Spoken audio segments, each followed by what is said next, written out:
impossible. Boreholes that vanish into the earth with no known end. Government bunkers built to survive global collapse. Valleys where uncontacted tribes live in silence. And islands so dangerous that setting foot on one could mean never leaving. These aren't places people forgot. They're places people were never meant to reach. So wherever you are, tucked in under the covers, curled up with a snack, or just winding down for the night, make yourself comfortable.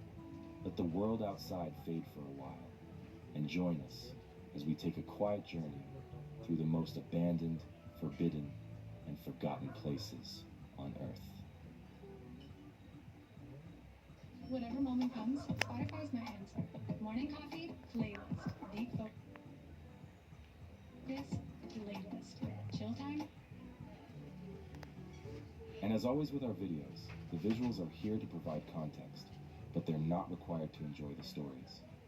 So feel free to close your eyes if you like. Just listen, and let's begin.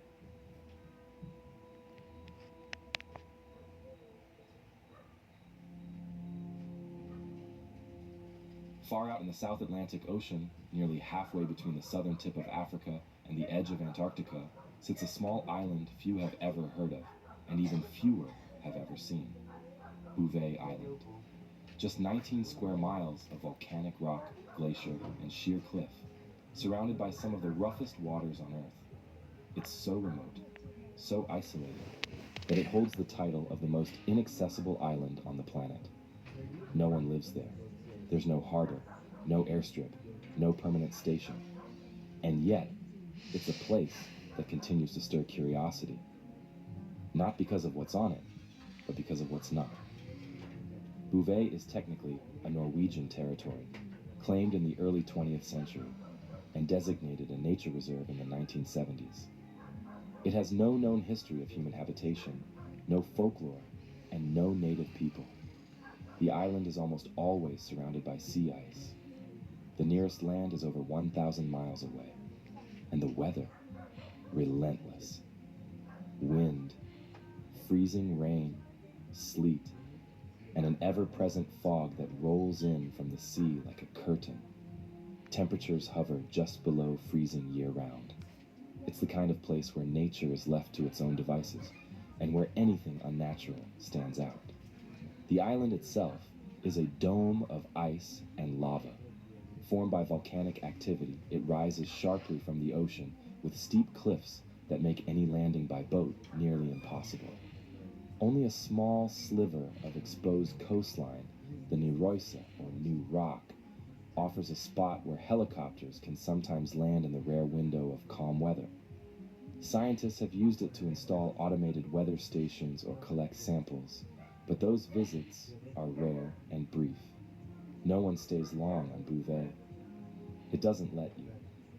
Most of the island is buried beneath a thick glacier that covers over 90% of its surface.